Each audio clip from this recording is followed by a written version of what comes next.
Olá, gente. Obrigada pela presença de todos vocês. Muito bom dia. Hoje a gente está aqui para ter um encontro um pouco mais íntimo, mais próximo, com esse filme Pelé Eterno, que é um filme que tem uma legião de admiradores pelo Brasil, pelo mundo.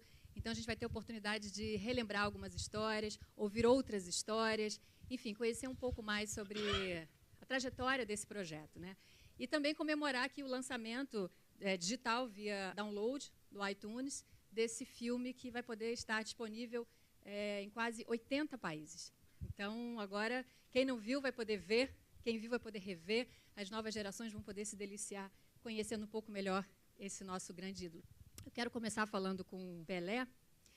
Eu acho que esse filme te deu muitas alegrias, né, Pelé? Vem te dando, ao longo desses anos, muitas alegrias. Ele já teve uma premiere de gala em diversos lugares, em São Paulo, no Palácio da Guanabara, no Rio de Janeiro, no Teatro Municipal, já rodou o mundo, já foi para o Festival de Cannes, teve uma apresentação linda no Festival de Cannes, e eu posso dizer que foi linda mesmo, porque eu, pessoalmente, estava lá e presenciei esse momento, em 2005, e foi realmente emocionante. Depois passou, de lá saiu premiado, depois passou pelo Festival de Milão, foi para Guadalajara, Los Angeles, enfim, é um filme que já rodou o mundo todo.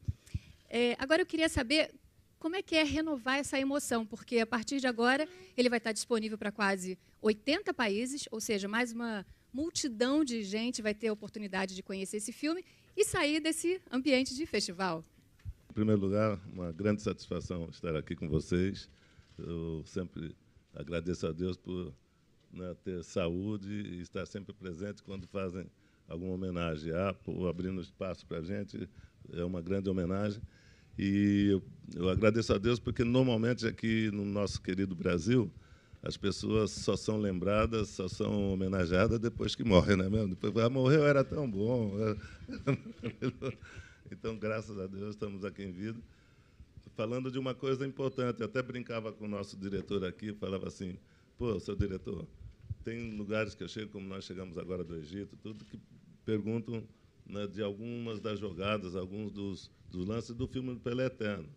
E eu falei, pô, mas o garoto tem 10 anos, 11 anos, uma terceira geração já. Então, a responsabilidade é muito grande de ter essa oportunidade de estar no mundo todo. Primeiro, passando a mensagem importante para as novas gerações. E eu acho que a outra coisa que é importante também, que é onde entra o nosso filme, entra o nome do Pelé e é uma promoção para o nosso Brasil, pelo nosso país. Então, é uma responsabilidade muito grande, mas eu fico feliz e agradeço aqui o nosso diretor, que me convenceu a fazer o filme. Eu sempre brincava com ele, falava, agora vocês estão vendo, meu negócio é ser ator. Futebol era bico para mim. Até que você sabia um pouquinho, né? O negócio mesmo era ser astro de cinema. Ô, Aníbal, como é que você resolveu entrar para esse universo e escolher o Pelé para contar essa história? Como é que isso chegou para você? Então, eu tive a oportunidade de conhecer o Pelé no meio da década de 60, no vestiário do Santos. Fomos convidá-lo para ser ator de um filme. Ele, com 20 e poucos anos, ele ia fazer um estudante de medicina, essa coisa toda. E isso nos aproximou muito, nós ficamos privando dessa relação, um privilégio para mim, há mais de 4 décadas, quase 50 anos. E quando Pelé foi aquinhoado com o título de o atleta do século, nós, então, pensamos em fazer um filme sobre a vida dele. Aí passaram-se alguns anos, porque, naquele momento, nós constatamos que não teríamos condições técnicas de fazer algo muito diferente do que já tinha sido feito a respeito dele. Em 99, então, nós retomamos esse projeto. Esse foi o grande desafio, de como contar essa história e com os materiais existentes. Bom, isso me deu um certo gosto por esse tipo de cinema, porque nós estamos preparando uma série que tem como base estrutural o filme, que terá 300 minutos de duração, e estou fazendo também um trabalho sobre o meu pai. Eu vou contar a vida profissional dele através dos filmes que ele realizou, são mais de 80 filmes, e dos filmes distribuídos. Enfim, só um parênteses com respeito à busca, à pesquisa que ele fez para fazer o Pelé Eterno, uma coisa que, poxa, foi maravilhoso para mim, porque naquela época nós não tínhamos a facilidade da comunicação que temos agora. Então, resgataram jogadas e lances de 58, como vocês tiveram a oportunidade de ver, que eu nem me lembrava mais das jogadas. E isso foi muito importante, porque hoje, né, o jogador faz um gol, vai atrás do gol, mãe, fiz o gol, daí o mundo todo vê. No nosso tempo, não. Então, foi resgatados lances, né, maravilhosos, que hoje estão aí para as novas gerações. E ali no filme tem cerca de, sei lá, deve ter uns 400 gols ali, né? Você conseguiu... Mais ou menos isso, sim. Tem uma quantidade muito grande. Aliás, o início, voltando um pouco à pergunta que você fez, no início a gente tinha essa tentação de fazer um filme como se fosse gols, gols e mais gols. Mas, na verdade, depois a gente foi fazendo os primeiros trabalhos de edição, sentindo de que aquilo tinha que ter uma emoção, aquilo tinha que ter alguma coisa que fosse, em algum momento, surpreendente. Então, aí nós começamos a dosar essa questão dos gols. Então, eu estou dando risada porque vocês, é claro, vão acompanhar com essa coisa de resgatar os gols antigos e tal. E agora, né, como vocês sabem, nós estamos, desde o começo do ano, fazendo a promoção, né, para a Copa do Mundo. E eu tenho representado a presidente Dilma e temos viajado muito. Fomos no Egito, fomos no Japão, fomos na China. E quase todos os lugares que a gente chega, é claro que eles vão mostrar os lances da Copa do Mundo. Então, como teve a Copa do Mundo 58, a primeira, depois 62, tal, 70, tal. Mas eles têm algumas das jogadas dos lances que não foram gol, como aquele chute do meio de campo, né, contra a Tchecoslováquia, que a bola não entrou. Aí gol tem que deveria ter sido, né? Aquele famoso aquele gol. drible que não entrou, e eles estavam sempre mostrando isso a semana passada.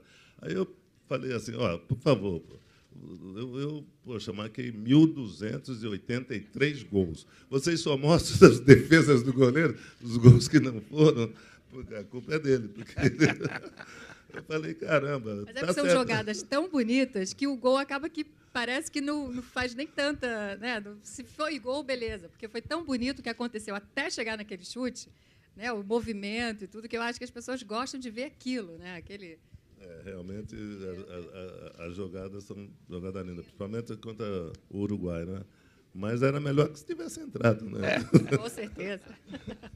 Agora, essas imagens, você tinha essas imagens para disponibilizar? De onde vieram esse material? De acervos do mundo todo. Inclusive, algumas que nós acabamos não podendo utilizar, porque, às vezes, elas eram filmadas do outro lado. Então, numa linguagem cinematográfica, pulava o eixo. Mas imagens que vieram, por exemplo, da Rússia, de jogos da Copa do Mundo de 58, que são absolutamente inéditas e não pudemos usar por causa dessa posição de câmera, mas foram pesquisados acervos do mundo inteiro. Então, foi um trabalho realmente muito intenso e, por isso, a quantidade de imagens surpreendentes que o filme tem. Agora, esse é um filme que emociona, surpreende, as pessoas vibram com o filme, choram com o filme. Agora, eu queria saber qual é o momento que mais te emociona no filme, o que é que te pega quando você viu e fala, nossa, isso aqui eu acho que eu já nem me lembrava. Qual é o momento mais emocionante para você? Bom, eu tenho vários momentos, né? Bom, todos sabem que eu sou um chorão, né? Mas tem vários momentos quando começo a rever, principalmente, uma coisa que me orgulha muito, quando termina na Copa de 58, que o Didi, o Vavá, o Gilmar começam a me abraçar, que eu começo a chorar. Isso aí me emociona muito, porque, naquela época, quando nós viajamos para a Suécia, ninguém sabia o que era Brasil. Foi uma coisa engraçada, porque nós estávamos orgulhosos. Eu era garoto, então, primeira viagem internacional com a seleção brasileira. E chegavam lá, os jornalistas perguntavam do Brasil, eles falavam Brasil, Argentina, não, Uruguai. Eu falava, pô, esses caras não sabem, porque são jornalistas, não sabem o que é Brasil. Ninguém conhecia direito o Brasil. E foi, né, o início de uma promoção do nosso país, porque aí ficou, depois da Copa, ficou conhecido no mundo todo. Então, quando eu vejo essa cena, eu já me emociono. E é claro que 70 também, 70... Agora tem cenas, né, que já são inéditas. Por exemplo, nós estávamos até conversando agora com 2 amigos que estão aqui atrás, o casal da Colômbia. Aquela história do juiz, que expulsaram o juiz porque ele tinha me expulsado. Então, para quem não conhece tem muito... Coisas que são, isso, tem situações, tem eventos que passaram na sua vida que a gente não sabe direito se é lenda, se é verdade. Não, mas essa é verdade. Essa é verdade, está no filme. Como escreveu a história, né? A vida do Pelé é permeada por lendas verdadeiras e verdadeiras lendas. Não, mas essa foi verdade, porque eu estava... Como tá no filme, a gente tem no filme o ataque do Santos, né? Tinha o Doval, tinha o Lima no meio de campo, o Coutinho, e nós éramos muito parecidos, né? E tinha alguns jogos, para os mais jovens aí, que o Coutinho tinha que entrar com uma bandagem branca no punho, porque o juiz não sabia quem era o Pelé, quem era o Coutinho. E o juiz pedia mesmo para pôr. Não, é verdade. E nesse jogo... Eu ia fazer um comentário, porque naquela época eu acho que eles usavam muito um produto tipo Cândida, essa coisa, para lavar as camisas, e desbotavam o número. Então, não tinha nem o 10 nem o 9, eram 2 físicos absolutamente iguais. Era meio confuso. E nessa briga na Colômbia, né, eu fui apartar a briga. Era o Lima, que era o meio de campo, que tinha a minha estatura, o Coutinho, do Val. Eu fui apartar, cheguei lá apartando com o Beck e tal. Como acho que o juiz ficou confuso, ele não viu, né, quem estava brigando, ele chegou e me expulsou. Aí eu falei, pô, mas eu estava apartando. Ele falou, não, expulsou. Eu saí, fui descendo. E aí, quando eu estava no vestiário, já tirando a chuteira, eu vi um barulho e tal, e vi o pessoal descendo. Aí o nosso treinador veio e falou, põe a chuteira que você vai voltar. Eu falei, como eu vou voltar? Já fui expulso. Falou, não, expulsamos o árbitro, você vai voltar. Tiraram o juiz. E eu voltei. Eu falei, não é verdade, não. Vai sair o árbitro. Tiraram o árbitro. Eu voltei. Tiraram abaixo de tapa, né, coitado? Porque na cena do filme ele sai apanhando. Teve briga. E a FIFA, inclusive, ia multar e suspender a Colômbia porque tinha acontecido isso. Mas, então, essas coisas que ele resgatou que... Né, porque imagina, as pessoas estavam lá para ver o Pelé. Tiram o Pelé de campo, tira o juiz. Agora eu fico imaginando se sai. Não precisa de juiz, né? O Pelé está no campo, a gente está aqui para ver um show. Então, tira o juiz simplesmente. Agora eu fico imaginando se seria possível hoje em dia, né? Você, um jogador, acho que isso só na sua época, só com você, eu acho que isso jamais se repetiria, né, Pelé? Mas eu acho que também hoje em dia, como são 3 árbitros, talvez o árbitro não se enganasse, né? Ele viu que eu não estava brigando, né? Não teria briga, né? Agora, Aníbal, esse filme, enfim, são imagens muito antigas, tem material muito antigo, e você teve que se beneficiar muito das novas tecnologias para poder trazer de volta todo esse trabalho. Como é que foi esse processo? Você levou 5 anos trabalhando nesse filme, desde a pré-produção até o filme ficar pronto. Como é que você se beneficiou disso, dessa tecnologia, para trazer de volta toda essa história? Bem, como eu comecei dizendo anteriormente, essas tecnologias... o domínio dessas tecnologias foi o que permitiu que o filme fosse feito agora, e não naquela época que nós desejávamos, em 1981. E era um trabalho de restauração feito quadro a quadro. A gente tem até algumas imagens que a gente pediu para separar. Se puderem soltar aí na tela, para o Aníbal ir falando e a gente... Bem, então é isso. Essas imagens chegavam e a gente ia mudando, alterando a edição do filme. E, como eu disse, às vezes 2, 3 segundos de imagem levavam mais de uma semana para limpá-la, fotograma por fotograma, e também para estabilizá-la, que muitas vezes elas eram filmadas com câmera na mão, 16 milímetros, e elas oscilavam bastante. Então, você vê no filme que as imagens estão sempre muito limpas e estabilizadas. Isso dá uma diferença muito grande, Até vou contar uma coisa muito engraçada. Tem uma jogada na Copa de 62 que o Pelé arranca e todo mundo conhece aquela imagem a partir de um determinado momento. Aí chegou uma imagem vinda da televisão mexicana que tinha o precedente, alguns 2, 3 segundos a mais. E eu disse que eu queria usar aquele trecho e os técnicos tentando tirar um dropout, que é um risco que se apresenta horizontalmente. E ele disse, mas é impossível de tirar o dropout e tal. E um rapaz que tinha uns 20 e poucos anos, ele disse, não, a gente vai ter que tirar isso. A máquina não pode ser mais inteligente que o homem. Então, eles tinham um programa que tirava os riscos que vinham na vertical, que é causado pela projeção do filme. Ele disse assim, eu vou fazer uma tentativa, eu vou virar a imagem. E ele botou a imagem assim, no outro sentido, e o programa ajudou a tirar os riscos, porque agora, então, estavam na vertical. Jamais aconteceria isso antes, né? Não teria Jamais. como fazer. Eu, pelo menos, vendo o filme, em vários momentos, porque eu entendo bem de cinema, mas de futebol eu não entendo quase nada. E eu vendo o filme, eu falo, não é possível, acho que o Aníbal deve ter feito alguma coisa aqui, porque não é possível que ele tenha chutado isso, não é possível que ele jogue a bola na perna do adversário e faça uma tabelinha, né, que eu acho que chama. Com a perna do adversário. Com a perna do sujeito, não é possível que isso aconteça. Né? Eu não vejo tanto futebol para entender se isso realmente acontece com tanta frequência, mas eu vi coisas ali que eu nunca mais vi na minha vida, eu nunca vi na minha vida.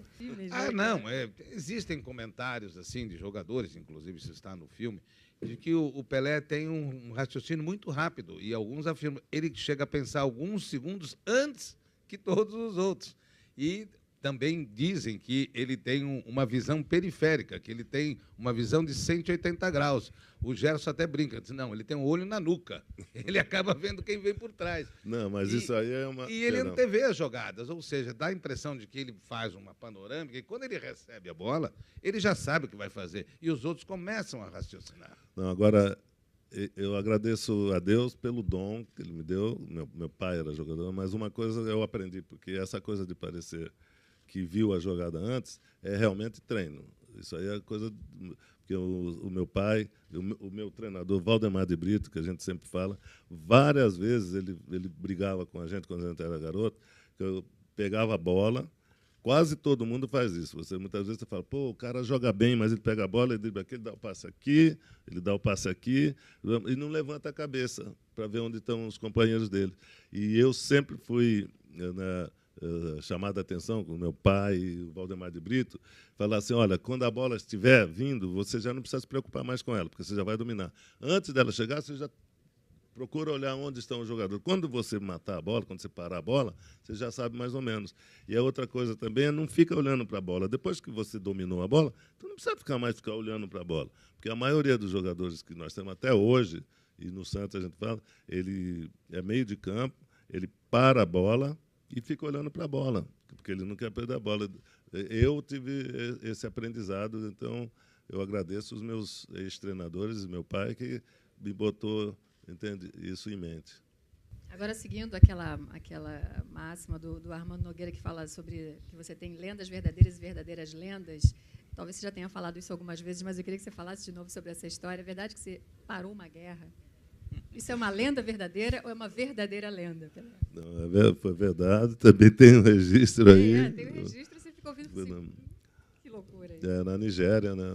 O Santos sempre excursionava. Aliás, o Santos é um dos times que mais promoveu o Brasil, né? Porque só faltava jogar na Lua. Eu brinco, o Santos só faltou jogar na Lua, porque excursionava, naquela época não tinha o apoio da publicidade, não tinha os empresários que levavam os times, e o Santos, poxa, fazia o seu caixa jogando.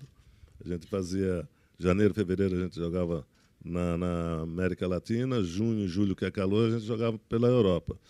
E num desses jogos na Nigéria, o Santos chegou e o empresário falou, nós vamos fazer um jogo, acho que era Libreville primeiro, na África, no Congo. Brazzaville? Brazzaville, Libreville, uma coisa assim.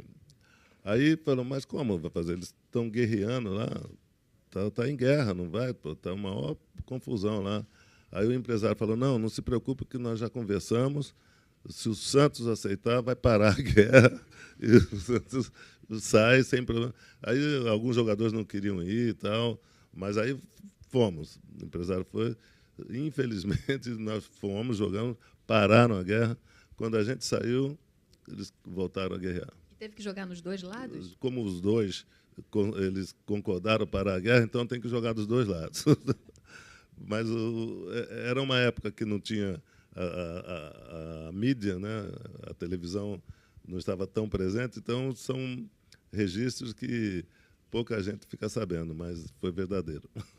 Agora, tem uma outra história que eu queria que você falasse, eu acho que você já falou isso algumas vezes também, mas eu acho emblemática, eu acho bonito, que foi a história com relação à nossa derrota na Copa de 50, derrota para o Uruguai, e você, enfim, o Brasil inteiro chorou, e você viu seu pai chorando, vendo seu pai chorando, você também ficou muito comovido e prometeu alguma coisa para ele. Enfim, queria que você contasse de novo essa história para quem, por acaso, ainda não conhece, talvez muita gente aqui não conheça, mas é uma história que eu gosto e queria particularmente que você contasse. Tá. Bom, essa história começou a ter muito mais importância depois que eu falei, né? Falei, poxa, o Brasil podia ter uma revanche contra o Uruguai, né, nessa Copa do Mundo, porque em 1950 meu pai era jogador do Bauru Atlético Clube, do BAC, né, tem o BAC e o Noroeste lá. E ele reuniu os jogadores, alguns dos jogadores do BAC, que eram amigos dele, para ouvir a Copa do Mundo, porque ninguém esperava que o Brasil fosse perder, né? E eu tinha 9 anos. Aí teve, antes do jogo, todo aquele movimento. Naquela época não tinha televisão, era um rádio que tinha ali na sala, o pessoal ia comer com meu pai. E eu e os meninos, filhos dos outros jogadores, a gente ficava brincando no quintal ou na rua, ali em Bauru. O Rubens Arruda, quem é de Bauru, teve por lá, sabe? Perto da estação. Eu sou de Bauru. Você é bauruense também? Não me lembro. Por acaso. Aí, né, aquela festa, tudo.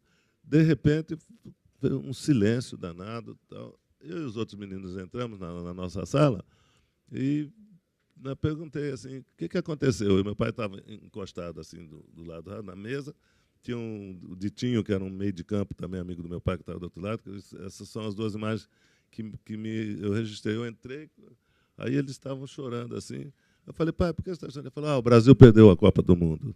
Eu falei, pô, não chora não, eu vou ganhar uma Copa do Mundo para o senhor. Então, e aí, porque não sabia o que falar, né? Saiu aí um silêncio danado. E 8 anos depois, né, em 58, eu estava na Copa do Mundo. Lá. E, a partir desse momento, você simplesmente transformou radicalmente a história do futebol brasileiro. Certamente. Agora, eu queria abrir rapidamente para, se alguém tiver alguma consideração a fazer, alguma pergunta, a gente tem pouquinho tempo, e para a gente falar sobre esse assunto que permeou a conversa hoje aqui.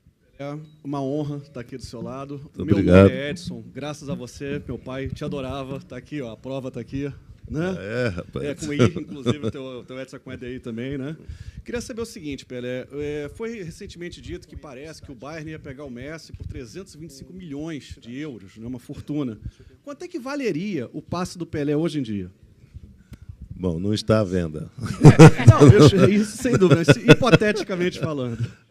Não, nós estamos, né, trocando ideias aqui, né, com respeito até à comunicação, que são outros tempos, né? Não dá para você avaliar. Uma coisa eu falo com muito orgulho, isso por ser brasileiro, eu falo com muito orgulho. Eu tive propostas para ir para a Europa, para ir para o México, que, poxa, naquela época eu comprava o Brasil inteiro, as propostas que eu tinha, mas eu nunca quis sair do Brasil. Eu só saí, vocês acompanharam, eu só saí depois que eu parei de jogar futebol para promover os Estados Unidos e continuar promovendo o futebol e o Brasil. Aí eu fui para o Cosmo. Mas eu tinha proposta de ir para a Itália.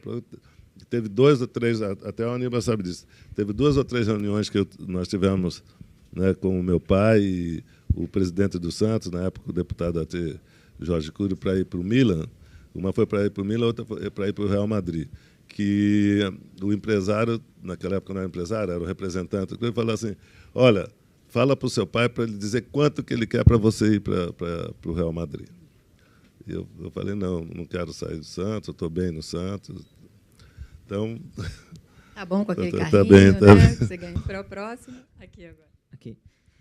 Queria saber se, enquanto jogador, se você perseguia, se você, em algum momento, teve como meta superar a marca do seu pai de 5 gols de cabeça no mesmo jogo. Não, eu não cheguei a tentar superar tudo, mas, com toda honestidade, de vez em quando eu pensava. Será que um dia vai acontecer? Porque no jogo contra o Botafogo, que foram 8 gols que eu fiz, né? O Santos ganhou de 11. Botafogo de Ribeirão Preto. Ribeirão Preto, Campeonato Paulista. O Santos ganhou de 11 e eu fiz 8 gols. E no registro, né, hoje, parece que é o recorde. E o único recorde que eu não tenho na história, que até o Níbal falou, que é o recorde que meu pai tem de 5 gols de cabeça num jogo só. Então, poxa, eu nunca pensei em superar o meu pai, mas, para ser honesto, de vez em quando eu pensava, será que um dia vai dar? Mas não teve jeito. Não. Mas ele também brincava com o pai dele e dizia para o pai dele, mas não tem videotape, como é que você vai provar? Isso eu sempre brincava com o meu pai. Até pouco tempo antes dele falecer, eu falava, como que vai provar? Não tinha tape, não tinha nada para provar. Ele falava, olha aqui a súmula. Vinha com a súmula desse tamanho, a súmula. Mas ele tinha a súmula lá de 5 gols de cabeça em Minas. Tem mais algum? É um recorde que até hoje não foi superado. Nem na Inglaterra, né, superaram. Ninguém superou esse recorde? Não. Infelizmente, eu vou ter que encerrar. Então, eu gostaria de agradecer muito a presença de todos vocês, agradecer muito vocês de estarem aqui nesse encontro maravilhoso que reuniu cinema e futebol, 2 patrimônios. Obrigado. Muito obrigado. Obrigado a vocês. São lembradas, só são homenageadas depois que morrem, não é mesmo? Depois, morreu, era tão bom. Então, graças a Deus, estamos aqui em vida. Falando de uma coisa importante, eu até brincava com o nosso diretor aqui, falava assim, seu diretor, tem lugares que eu chego, como nós chegamos agora do Egito, tudo que perguntam, né, de algumas das jogadas, alguns dos lances do filme do Pelé Eterno. E eu falei, mas o garoto tem 10 anos, 11 anos, essa terceira geração já. Então, a responsabilidade é muito grande de ter essa oportunidade de estar no mundo todo. Primeiro, passando a mensagem importante para as novas gerações. E eu acho que a outra coisa que é importante também, que é onde entra o nosso filme, entra o nome do Pelé e é uma promoção para o nosso Brasil, pelo nosso país. Então, é uma responsabilidade muito grande, mas eu fico feliz e agradeço aqui o nosso diretor, que me convenceu a fazer o filme. Eu sempre brincava com ele, falava, agora vocês estão vendo. Meu negócio é ser ator. Futebol era bico para mim. Até que você sabia um pouquinho, né? O negócio mesmo era ser astro de cinema. Ô, Aníbal, como é que você resolveu entrar para esse universo e escolher o Pelé para contar essa história? Como é que isso chegou para você? Então, eu tive a oportunidade de conhecer o Pelé no meio da década de 60. No vestiário do Santos, fomos convidá-lo para ser ator de um filme. Ele, com 20 e poucos anos, ele ia fazer um estudante de medicina, essa coisa toda. E isso nos aproximou muito, nós ficamos privando dessa relação, um privilégio para mim, há mais de 4 décadas, quase 50 anos. E quando Pelé foi aquinhoado com o título de o atleta do século, nós, então, pensamos em fazer um filme sobre a vida dele.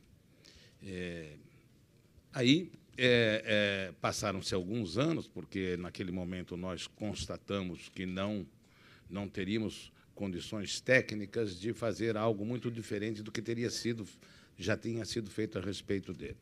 Em 99, então, nós retomamos esse projeto. Esse foi o grande desafio, de como contar essa história e com os materiais existentes.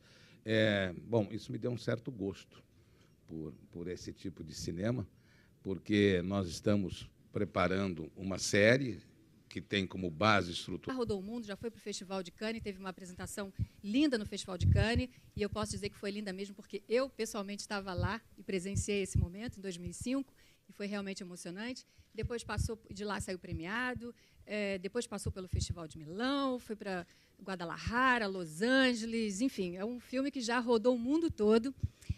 Agora eu queria saber como é que é renovar essa emoção, porque a partir de agora ele vai estar disponível para quase 80 países, ou seja, mais uma multidão de gente vai ter a oportunidade de conhecer esse filme e sair desse ambiente de festival. Em primeiro lugar, uma grande satisfação estar aqui com vocês. Eu sempre agradeço a Deus por, né, ter saúde e estar sempre presente quando fazem alguma homenagem. A Apple abrindo espaço para a gente é uma grande homenagem. E eu agradeço a Deus porque, normalmente, aqui no nosso querido Brasil, as pessoas só são... Olá, gente. Obrigada pela presença de todos vocês. Muito bom dia. Hoje a gente está aqui para ter um encontro um pouco mais íntimo, mais próximo, com esse filme Pelé Eterno, que é um filme que tem uma legião de admiradores pelo Brasil, pelo mundo. Então, a gente vai ter a oportunidade de relembrar algumas histórias, ouvir outras histórias, enfim, conhecer um pouco mais sobre a trajetória desse projeto, né? E também comemorar aqui o lançamento digital via download do iTunes desse filme que vai poder estar disponível em quase 80 países. Então, agora, quem não viu vai poder ver, quem viu vai poder rever, as novas gerações vão poder se deliciar conhecendo um pouco melhor esse nosso grande ídolo. Eu quero começar falando com Pelé. Eu acho que esse filme te deu muitas alegrias, né, Pelé? Vem te dando, ao longo desses anos, muitas alegrias. Ele já teve uma premiere de gala em diversos lugares, em São Paulo, no Palácio da Guanabara, no Rio de Janeiro, no Teatro Municipal. Já